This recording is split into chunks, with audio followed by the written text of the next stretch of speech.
సృజించిన దేవుడు ఈరోజు నీ పక్షమున నీకు కావలసినది ఆయన ఇవ్వడానికి సిద్ధంగా ఉన్నాడు.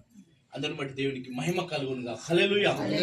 ఇంకొక మాట చూస్తే 3వ మాట అంటుంది, ఆయన నీ పాదములను త్రొట్టిల్లనీయడు, నిన్ను కాపాడువాడు కుడుకడు నిద్రపోడు. హల్లెలూయా. ఆయన నీ పాదములను త్రొట్టిల్లనీయడు. ఆయన నువ్వు నడుస్తున్నప్పుడు ఈ కాలు కూడా బెనకది. అంటే అంత గట్టిగా వేస్తావాడు, అంటే గట్టిగా ఆయన నిలబెడతాడు నిన్ను. ఆయన అంటున్నాడు, ఒక బండ మీద కట్టు ఇంటి నీ పోలి ఉన్నట్టుగా.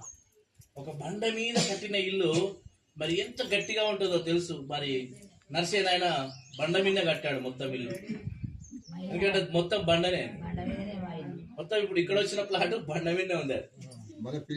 దేవునికి స్తోత్రం. హల్లెలూయా. అంటే బండ మీద కట్టినటువంటి ఇల్లు కదల్చబడదు. ప్రభు చెప్తున్నాడు, ఇసుక మీద కట్టినటువంటి ఇల్లు కదల్చబడుతుంది, కానీ బండ మీద కట్టినటువంటి ఇల్లు కదల్చబడదు. ఆ బండ ఎవరంటే క్రీస్తు యేసు. హల్లెలూయా. క్రీస్తు యేసు. నిజంగా నీవు నేను మనం అందరం కూడా ఆ ప్రభు సన్నిధిలో ఉన్నాము. నిజంగా మనం ప్రభు సన్నిధిలో ఉండి మనము ఆశీర్వాదాన్ని పొందుకోలేకపోతే, మనం యొక్క ఆ దేవుని యొక్క రక్షణను మనం తీసుకోలేకపోతే, మనం ఏమైతున్నాం, రోజు వస్తున్నాం, ఒక 2 గంటలు ఇక్కడ ప్రార్థన చేస్తాం, మనం 2 గంటలు చేస్తాం.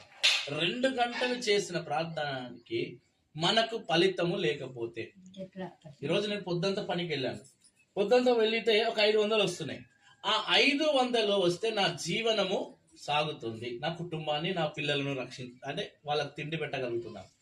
ఈ రోజు 2 గంటలు నువ్వు కూర్చుంటున్నావు, నీకు ఏదన్నా ఫలం దొరకాలా లేదా? ప్రార్థనకు ఫలం రావాలా లేదా?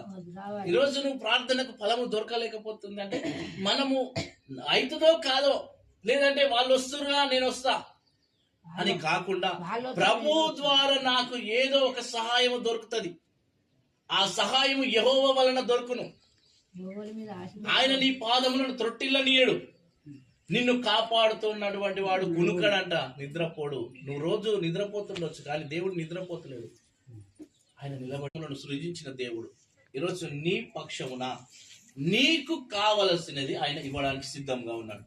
అందరిని బట్టి దేవునికి మహిమ కలుగునుగా. హల్లెలూయా. ఇంకొక మాట చూస్తే 3వ మాట అంటుంది, ఆయన నీ పాదములను త్రొట్టిల్లనీయడు, నిన్ను కాపాడువాడు కుడుకడు నిద్రపోడు. హల్లెలూయా. ఆయన నీ పాదములను త్రొట్టిల్లనీయడు. ఆయన నువ్వు నడుస్తున్నప్పుడు